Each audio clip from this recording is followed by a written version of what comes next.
प्रमिलाताई सकाळी लवकर उठून खोलीबाहेर आल्या तेव्हा स्वयंपाकघरातून भांड्यांचा आवाज आला. आपली सून रात्री उशिरा झोपली होती, तरीही ती सकाळी लवकर उठून घरातील कामे करू लागली. याचे त्यांना खूप समाधान वाटले. हसत हसत त्या स्वयंपाकघरात गेल्या. पण पुढच्या क्षणी त्यांचा चेहरा रागाने लाल झाला, कारण सुनेऐवजी त्यांचा मुलगा स्वयंपाकघरात काम करत होता. त्या रागाने म्हणाल्या, "अरे बाळा, मी तुला फक्त या दिवसासाठी जन्म दिला होता का, की तू मोठा होऊन स्वयंपाकघर सांभाळशील? हेच जर तुला करायचं होतं तर मी तुला इतकं शिकवलं नसतं. ही सगळी कामं फक्त सुनेची आहेत." रोहित सकाळी लवकर उठून आईचा आवडता नाश्ता बनवत होता. आईचं बोलणं ऐकताच त्याचे हात थांबले. तो म्हणाला, "तू हे काय बोलतेस आई? शिक्षित माणसाने स्वयंपाकघराचं काम करायचं नाही का? असं असेल तर तुझी सूनही खूप शिकलेली आहे. मग तिला स्वयंपाकघराचं काम करायला का सांगत आहेस?"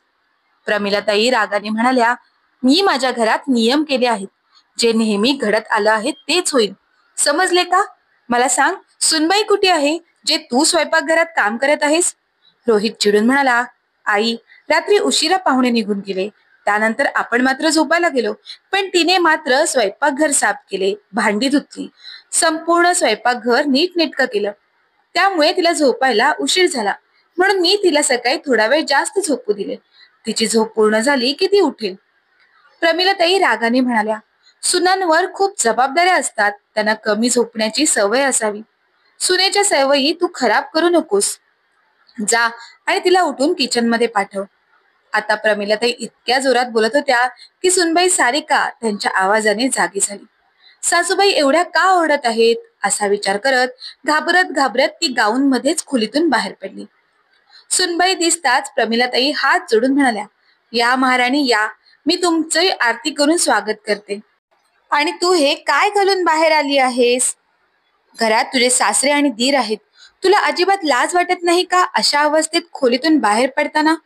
सासूबाईंचे हे बोलणे ऐकून सारिका घाबरली आणि म्हणाली, "आई, मी येते लगेच." असं म्हणत ती पटकन तिच्या खोलीत गेली आणि कपडे बदलून बाहेर आली. तोपर्यंत रोहितने सँडविच बनवले होते. तो बायकोला म्हणाला, "चल, हात तोंड धुवून नाश्ता कर." सोप्यावर बसून प्रमिलाताई रागाने बडबडू लागल्या, मुलाने आणि सुनेने माझं घर उद्ध्वस्त केलं आहे. हे लोक घरात स्वतःचेच नियम लागू करण्याचा प्रयत्न करत आहेत. तेव्हाच ओम प्रकाशराव बाहेरून दूध घेऊन घरात आले. नवऱ्याला पाहून प्रमिलाताई गप्प झाल्या. घरात शिरताच ओम प्रकाश रावांनी दुधाचं पाकिट आपल्या सुनेकडे दिलं आणि म्हणाले, "सुनबाई, दूध नीट उकळवून छान आल्याचा चहा बनव." त्यावर प्रमिलाताई टोमणे मारत म्हणू लागल्या, "आज रोहित स्वयंपाकघर सांभाळत आहे, त्यामुळे तुम्ही तुमच्या मुलाला सांगा.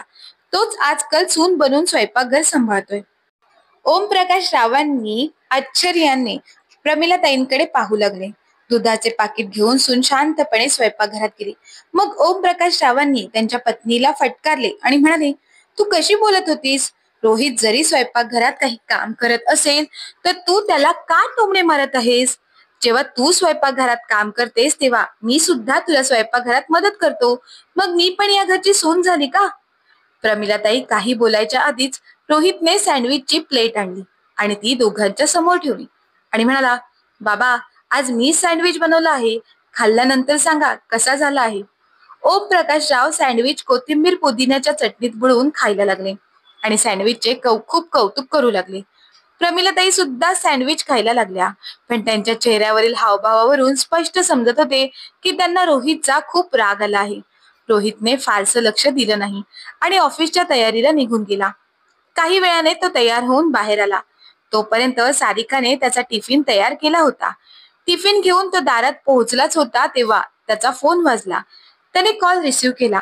मग मागे वळून आईला म्हणाला, "आई, चल लवकर तयार हो. आपल्याला नेहाच्या सासरी जायचं आहे." हे ऐकून प्रमिलाताई आपला सगळा राग विसरून उभ्या राहिल्या आणि घाबरलेल्या स्वरात म्हणाल्या, "का बाळा, सगळं ठीक आहे ना? अचानक नेहाच्या सासरी का जायचं आहे?" ओम प्रकाशराव पण विचारू लागले, "ती बरी आहे ना?" रोहित गंभीर स्वरात म्हणाला, "तिची तब्येत ठीक आहे, पण तिने पटकन आपल्याला तिथे बोलावलं आहे." हे ऐकून ओम प्रकाशराव पटकन कपडे बदलायला गेले, पण प्रमिलाताईंना चैनच पडत नव्हता. त्यांनी लगेचच आपल्या मुलीला फोन केला आणि विचारले, "काय झालं आहे नेहा? सर्व काही ठीक आहे ना? तू आम्हाला तिथे का बोलवलं आहेस?" तिथून नेहा उदास स्वरात म्हणाली, आई, माझ्या सासूबाई मला प्रत्येक गोष्टीवरून त्रास देत असतात, टोमणे मारत राहतात. आता मी गरोदर आहे तरीही त्या माझी काळजी घेत नाही. पण आज तर हद्दच झाली. आज सकाळी मला खूप उलट्या होऊ लागल्या, म्हणून रजत किचन मध्ये गेला आणि माझ्यासाठी मीठ साखरेचं पाणी बनवले. त्यावरून माझ्या सासूबाईंनी घरात गोंधळ घालायला सुरुवात केली. यानेही त्यांचे समाधान झाले नाही तर रजत ऑफिसला निघाल्यावर सासूबाईंनी मला शिवीगाळ करायला सुरुवात केली की मी त्यांच्या मुलाला गुलाम बनवलं आहे. हे ऐकून मलाही स्वतःवर ताबा ठेवता आला नाही आणि मी म्हणाले, आई, अशा प्रकारे तोंड चालवू नका. तेव्हा माझ्या सासूबाईंनी मला एक थप्पड मारली आणि म्हणाल्या की जर मला माझं तोंड चालवायचं नसेल तर मी माझे हात चालवेन. तुम्ही लवकर लवकर घरी या, मी अशा घरात राहू शकत नाही. हे सर्व ऐकून प्रमिलाताई रडू लागल्या आणि नेहाच्या सासूला शिवाशाप देऊ लागल्या. ती कशी महिला आहे जी आपल्या सुनेची काळजी घेऊ शकत नाही? अहो, जास्त काही नाही तर निदान टोमणे तरी मारायला नको होते. जर नवरा बायकोला मदत करत असेल तर त्यात चुकीचं काय आहे? हे बोलत असताना अचानक प्रमिलाताईंची नजर सारिकावर पडली आणि त्यांना थोडी लाज वाटली. सारिका आश्चर्याने म्हणाली, आई, तुम्हाला जर एवढं ज्ञान असेल तर मग हे ज्ञान माझ्या वेळेस कुठे जाते? ज्याप्रमाणे ताईंना त्यांच्या सासूचा त्रास होतो त्याचप्रमाणे तुम्ही मलाही त्रास देता. मग जर ताईंनाही तुमच्यासारखीच सासू मिळाली असेल तर आज तुम्हाला वाईट का वाटत आहे? आपल्या सुनेचे बोलणे ऐकून प्रमिलाताई लाजेने खाली बघू लागल्या. रोहित म्हणाला, आई, जशी तुला मी सारिकाला मदत केलेली आवडत नाही, त्याचप्रमाणे जेव्हा रजत भाऊजी नेहाला मदत करतात तेव्हा त्यांच्या आईलाही ते आवडत नसेल. बरं, या समस्येवर उपाय शोधावा लागेल, कारण मी माझ्या बहिणीला अशा संकटात सोडू शकत नाही. तसे तर आजपर्यंत सारिकाने तिच्या आई वडिलांच्या घरी याबद्दल कधीच काही सांगितलं नाही. अन्यथा मी माझ्या सासरच्या लोकांसमोर तोंड दाखवू शकलो नसतो. बरं, या सगळ्या गोष्टी नंतर होतील. चल आधी जाऊया, पटकन नेहाच्या सासरी जाऊया. थोड्या वेळाने घरातील सर्व सदस्य तयार होऊन नेहाच्या घरी पोहोचले. तिथे गेल्यावर तर नेहाच्या सासूने नेहावरच आरोप करायला सुरुवात केली की ती घरातली कामं करत नाही, खूप आळशी आहे आणि घरात भांडणं करते. ती नेहाला म्हणू लागली, जा तुझ्या आई वडिलांच्या घरी आरामात राहा, तुला आमच्या घरात राहण्याची गरज नाही. पण रजतने मात्र यावेळी नेहाला साथ दिली, कारण तो स्पष्टपणे पाहत होता की ही सर्व त्याच्या आईची चूक आहे. अखेर भांडण वाढू लागले. त्यामुळे आजूबाजूच्या लोकांनी आणि काही नातेवाईकांनी मिळून सुचवले की नेहा आणि रजतने वेगळा संसार थाटावा. यावरही नेहाच्या सासूबाईंनी खूप नाटक करायला सुरुवात केली. अखेर माझ्या सुनेने माझ्या मुलाला माझ्यापासून वेगळं केलंच. तेव्हा नेहाचे सासरे रागाने म्हणाले, जे काही होत आहे त्यात फक्त तुझीच चूक आहे. मुलाने आणि सुनेने काहीही केलेलं नाही. आता मलाही या घरात शांतता हवी आहे, म्हणून मीही मुलगा आणि सून यांचे घर वेगळे करण्याच्या बाजूने आहे. तेव्हा कुठे हे प्रकरण मिटले, परंतु नेहाला बरेच कठोर शब्द ऐकावे लागले. तरीही तिला नवऱ्यासोबत वेगळं राहून शांततेत पूर्ण जीवन जगता येणार असल्याने खूप दिलासा मिळाला. त्याच दिवशी रोहित आणि त्याचे आई वडील नेहाला घरी घेऊन आले. रजतने वचन दिले की तो लवकरच दुसऱ्या घराची व्यवस्था करेल आणि नेहाला सोबत घेऊन जाईल. घरी पोहोचल्यानंतर प्रमिलाताईंनी आपल्या मुलीला विश्रांतीसाठी तिच्या खोलीत पाठवले. त्यांच्या मनात एक भयंकर वादळ उठले होते. त्यांची नजर पुन्हा पुन्हा रात्रीच्या जेवणाची तयारी करत असलेल्या सारिकावर पडत होती. शेवटी आता त्यांना सहन होत नव्हते, म्हणून त्या किचन मध्ये गेल्या आणि हळूच म्हणाल्या, सुनबाई, माझ्या चुकीच्या वागणुकीबद्दल मला माफ कर. आज जेव्हा माझ्या मुलीला या सगळ्या गोष्टीला सामोरे जावं लागलं तेव्हा मला खूप वाईट वाटले. पण मी पण कोणाच्या तरी मुलीसोबत हेच करत होते. माझी मुलगी तर सासूवर रागून तिने तिचा संसार वेगळा थाटला. पण तू आणि रोहितनेही जर हे घर सोडलं तर मला ते अजिबात आवडणार नाही.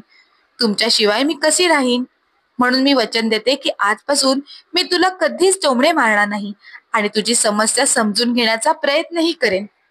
सारिकाला तिच्या सासूबाईंमधला हा बदल पाहून आश्चर्य वाटले, पण तिने त्यांना मिठी मारली आणि म्हणाली, काही हरकत नाही आई, तुम्हाला जर तुमची चूक कळली आहे तर मलाही काही अडचण नाही. हे सर्व पाहून मागे उभा असलेला रोहितही हसला आणि म्हणाला, चला, उशीर झाला तरी आईला समजलं की ती चूक करते. मित्रांनो, अशा प्रकारे सून आणि मुलगी असा भेदभाव करणं चुकीचं आहे आणि घरातील कामे ही केवळ महिलांची जबाबदारी नाही. आपल्या बायकोला मदत करणे हे प्रेम आणि आदराचं लक्षण आहे, ना की लाजिरवाणी बाप आहे. समानतेतूनच नाती घट्ट होतात. तर मित्रांनो आणि मैत्रिणींनो, तुम्हाला काय वाटतं? नवऱ्याने आपल्या बायकोला घरकामात मदत केली पाहिजे की नाही? ते आम्हाला कमेंट बॉक्समध्ये कमेंट करून नक्की कळवा. आणि जर का ही कथा आवडली असेल तर कथेला लाईक करा, शेअर करा. धन्यवाद.